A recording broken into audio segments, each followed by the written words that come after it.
Hey everyone, this is Denise Fogel from Click of the Mouse, and thanks for coming back for a minute of your time. Today, we're going to talk about the new timeline rollout and how to protect yourself, set your privacy settings so that the new you that's out today on your timeline is the professional you, not the party animal from 2010. So, how do we do that? Well, we're going to head over to our privacy settings. That's the first thing we're going to do.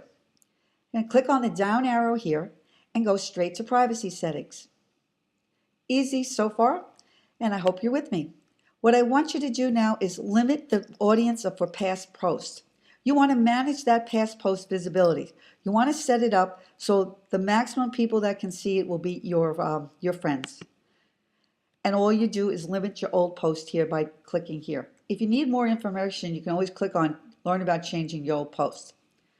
So I clicked on that and limited all my old posts to just what my friends can see. You'll also, later on, I'm going to show you on certain posts how to even tweak it even more so that, let's say you don't want all your friends to see that post, or maybe just you. Another thing we need to look at before we go back to our timeline view is how tags work. What I want you to do is I want you to now go over and edit those settings and make sure that you have on it that you have a timeline review so that if someone puts something and tags you in a photo or a post and says you're such and such, you have a chance to review that. And I also think it's most important that the maximum visibility you have for your timeline post would be where your tags are, where you're at, would be friends. So you want to click on friends, or you can actually make it custom and say exactly who you want it to be, or you can even use a list.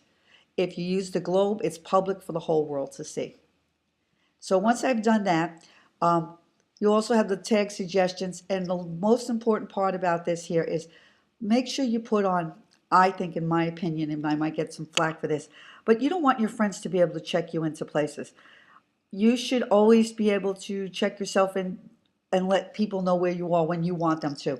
If you have people setting it up and saying you're at such and such a place at like Macy's on a day off when you're sick, not so good. So you definitely don't want your friends checking you in. That's my opinion anyway. So once we're done with that, we click done and we're going to go back to our timeline view. So I'm just going to click back on my name up here and I'm back on my view here. Now, I talked to you little bit earlier about tweaking certain posts to just certain people. Let's say I have this here and this post here. As you can see, it says that this post is for my friends. I can go over here and click on the down arrow and I can make it public. I can also make it custom and only I can just make it for myself. I can also just put it out for my click of the mouse people. I can decide whatever I want to do here. So if there's a specific post that you don't want the whole world to see, you might want to just put only me. Let's say it's from a party that you went back or at in 2010 on a cruise ship. Maybe you don't want that one getting out. Another thing you might want to consider doing is also coming over here and editing the post. You can edit or remove it by clicking on the pencil. So I'm just going to click on that and you can delete it. You can hide it from your timeline and you can remove it from Twitter, whatever you need to do if you're hooked up with Twitter. The other thing you can do is make this a featured post. That means it will resize it and make it super giganto. So I'll click on that. And you can get an idea of how big that post will be. Imagine what that will look like if I was using a picture here. So I'm going to click it back to its correct size. So what we covered so far is we've covered on every post you can change it, who can see it, you can remove it. I suggest you go through your timeline from when you started posting and go through each and every one of these things. And as you can see, we have now January, December, and from when I started getting on Facebook. Now, the next thing I want you to do is after you've done that, you want to see who actually sees what. So you want to check on your visibility of what your public view sees of you.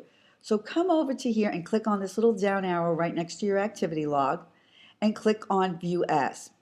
If you do that, what you will see is what your timeline looks like to your public view. And as you can see, I allow photos, likes, and some things that I'm into. So I just allow a certain amount of information. I also can then put in a friend's name and actually see what it looks like. Suppose you wanted to put in, let's say, your boss's name here. You can then tweak and see what that timeline looks like. Are you exposing yourself too much out there in the whole wide world? So let me just put in David, that's my husband, and I'll show you what my view looks like with him. And this is what he gets to see. So you can actually tweak it for each person if you wanted to. I wouldn't suggest doing that. Otherwise, create a list, and we can talk about that in another time and group all the people together. Well, I hope this gets you started with your timeline. Remember, you have 7 days from the day it pops up and says, do you want to get your timeline? And I believe it's going to be going live for everyone, so you better think about doing this as quickly as possible, but take your time before you publish it and make your corrections and put out the best possible product of who you are and what you're about. And until next time, I will see you on Facebook. Please like my page or check out my clickofthemouse.net on the World Wide Web. Thank you again.